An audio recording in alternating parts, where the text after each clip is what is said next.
Hello बच्चों, आइए इस प्रश्न को देखते हैं। जापान की मीनामाती खाड़ी में निम्न में से कौन से प्राणी मीनामाता रोग से मुक्त रहते हैं? हमारे विकल्प हैं। विकल्प ए बिल्लियां, विकल्प बी कुत्ते, विकल्प सी खरगोश, विकल्प डी सुअर। आइए इस प्रश्न की मुख्य अवधारणा देखते हैं। इस प्रश्न में हमसे बोला गया है मीना माता रोग से कौन मुक्त रहता है? मुक्त रहता है। आइए इस प्रश्न का हल देखते हैं। मीना माता रोग। मीना माता रोग, यह रोग सर्वप्रथम जापान में 1952 में मीना माता खाड़ी में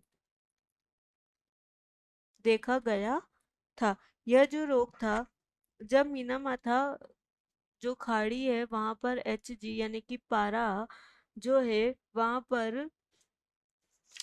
उस जो वो पारा है, जो पारे जब पारा जब मीना माता खाड़ी में उपस्थित जल से क्रिया करता है तो यह अत्यंत ही दूषित हो जाता है। और इस दूषित होने से जो जब ये दूषित हो जाएगा तो इसकी जो सांद्रता है HG की प्रत्येक, और जो दूषित दूषित जो इसकी सांद्रता होती है प्रत्येक खाद्य श्रृंखला में प्रत्येक पोषक स्तर पर अलग अलग होती जाती है। यानी कि हम कह सकते हैं कि इसकी जो सांद्रता है उत्पादकों में तो सबसे कम, और तृतीयक पोषक स्तर जो होता है हमारा उसमें इसकी सांद्रता जो होती है सबसे ज्यादा हो सकती है।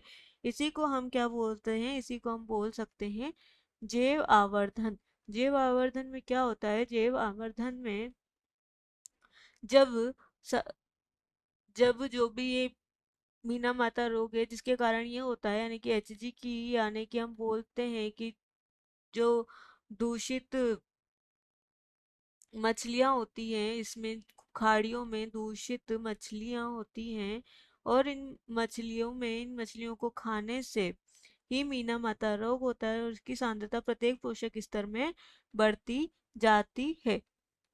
जैसे कि जो ये मीना माता रोग है इसमें क्या होता है, जिसमें इसके जो लक्षण हैं दस्त लगना, और व्यक्ति का कमजोर या जीव में दुर्बलता आ जाना, ये सभी हमारे मीना माता रोग के लक्षण होते हैं। जब मीना माता खाड़ी है वहां पर जो जल है, जल में उपस्थित जो भी पादप पल्लवक हैं, पादप पल्लवक, इनमें हम हरे पौधे ले सकते हैं। जब इन पादप पल्लवकों को मछलियां खाती हैं तो ये भी हो गई हमारी सारी जी मछलियां खाती है, और मछलियों से जब इन्हें बड़ी मछली